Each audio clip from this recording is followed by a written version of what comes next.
નમસ્કાર મિત્રો, હું વૈશાલી વાઢેલ, દમણ અને દીવના માનનીય સાંસદ શ્રીમાન ઉમેશ બાબુભાઈ પટેલની સમર્થક.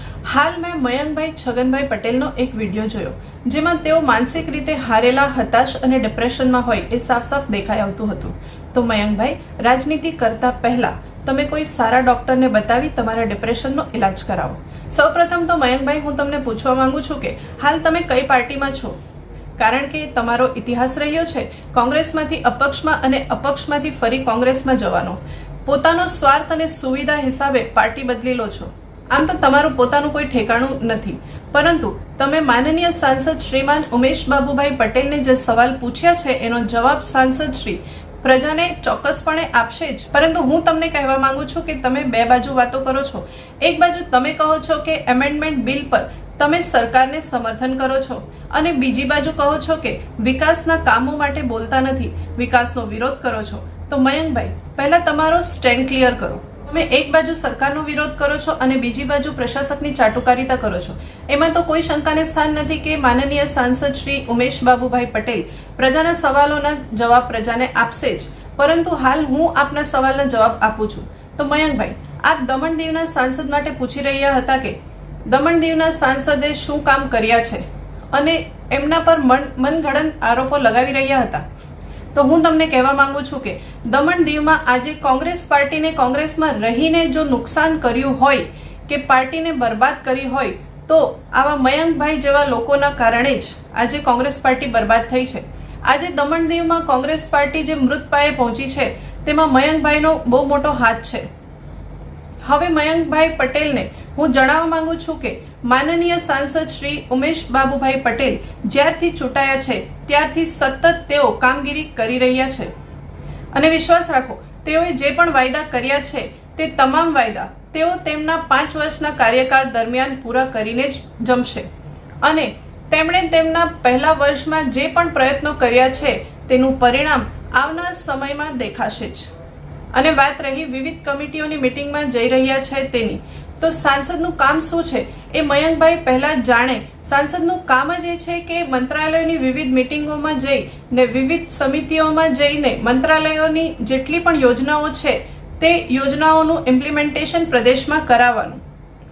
અને માનનીય સાંસદ શ્રી ઉમેશ બાબુભાઈ પટેલના સબળ નેતૃત્વનું જ પરિણામ છે કે એમની પાર્લામેન્ટરી સ્ટેન્ડિંગ કમિટીની ફિશરીઝ મંત્રાલયની સમિતિ ને તેઓ દીવના દોરા પર લાવ્યા અને માછીમારોની સમસ્યાઓનું નિવારણ માટે કામ કર્યું. આજ સુધી દમણ દીવના લોકોને નહોતી ખબર કે વિવિધ મંત્રાલયોમાં સાંસદ મેમ્બર હોય છે અને વિવિધ સમિતિઓના ચેરમેન પણ સાંસદ હોય છે અને વિવિધ મંત્રાલયોની સમિતિમાં સાંસદનો એક અહમ રોલ હોય છે. મયંકભાઈ પૂછતા હતા કે દમણ દીવના સાંસદ લંડનમાં શું કરતા હતા. તો મયંકભાઈને જણાવવાનું કે આજે દમણ દીવના સાંસદે બ્રિટિશ પાર્લામેન્ટમાં ભારત સરકારના ગુડ ગવર્નન્સ પર પાર્લામેન્ટને સંબોધીને દમણ દીવને ગૌરવિત કર્યું છે. અને આ પહેલા સાંસદ છે જેમણે દમણ દીવના સાંસદ બનીને ભારત સરકારનો પક્ષ બ્રિટિશ પાર્લામેન્ટમાં મૂક્યો છે. અને મયંકભાઈ, માનનીય સાંસદ તો એકવાર લંડન ગયા છે, પણ તમારા જે નેતા છે કેતનભાઈ પટેલ એ ક્યાં છે? અને હું તમને કહેવા માંગુ છું કે કેતન પટેલનો પાસપોર્ટ સાર્વજનિક કરો, લોકોને ખબર પડે કે કેતન પટેલ કેટલા સમય દમણ દીવમાં રહે છે અને કેટલા સમય ફોરેન ટ્રીપ પર રહે છે. અને કેતન પટેલ શું ખાલી ચૂંટણી લડવા પૂરતા જ છે? પહેલા 2019માં ચૂંટણી લડવા પછી 5 વર્ષ સુધી ભાગી ગયા હતા અને ફરી પાછા ચૂંટણી આવતાની સાથે જ દમણ દીવમાં પધારી ગયા. અને હવે પણ શું આગળ ચૂંટણી આવશે ત્યારે જ કેતન પટેલ દમણ દીવમાં દર્શન આપશે? આપણા માનનીય સાંસદ શ્રી ઉમેશ બાબુભાઈ પટેલ સાંસદ તરીકેની તમામ ભૂમિકા નિભાવી રહ્યા છે અને તેઓ વારંવાર ટીવી તેમજ અન્ય સોશિયલ સાઇટ્સ પર પોતાના કામ રજૂ કરતા દેખાઈ રહ્યા છે.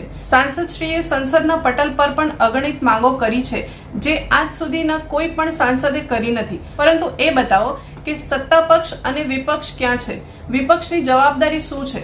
વિપક્ષનું કામ શું છે? વિપક્ષ શું લોકસભાની ચૂંટણી લડવા માટે જ છે?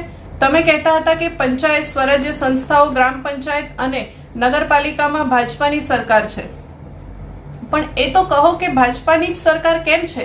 કેમ કોંગ્રેસ સ્વરાજ્ય સંસ્થાની ચૂંટણીમાં ભાગ નથી લેતો? દીવની નગરપાલિકામાં 15 વર્ષ સુધી કોંગ્રેસની સરકાર હતી, તો ગત વર્ષે કોંગ્રેસે પોતાના કન્ટેસ્ટન્ટ કેમ ન ઉભા રાખ્યા નગરપાલિકાની ચૂંટણીમાં? અને કોંગ્રેસનું કોઈ પણ પંચાયત કે જિલ્લા પંચાયતમાં ચૂંટણી ન લડવાનું કારણ બતાવો. મયંકભાઈ, એ તો બતાવો કે તમે પોતે ભરેલું ફોર્મ કેમ ખેંચી લીધું? શું તમે કોઈ સાથે સાઠગાંઠ કરી હતી? આજે સ્વરાજ્ય સંસ્થાઓમાં કોંગ્રેસ કોઈ પણ ચૂંટણી લડતું નથી અને વિપક્ષ આજે નિરાધાર બન્યો છે. એટલે જ દમણ દીવની આવી દશા છે. આજે પ્રશાસન તાનાશાહ બન્યું છે અને પ્રશાસન આજે ગમે તેવા બેફામ રીતે લોકોને હેરાન પરેશાન કરી રહ્યું છે. સાંસદ તો પાર્લામેન્ટમાં લડી રહ્યા છે, પણ વિપક્ષ નદારાજ છે. એક બાજુ તમે કહો છો કે સાંસદ પાર્લામેન્ટમાં પ્રદેશના મુદ્દા ઉઠાવે અને બીજી બાજુ તમે કહો છો કે સાંસદ વિકાસ કાર્યનો વિરોધ કરે છે.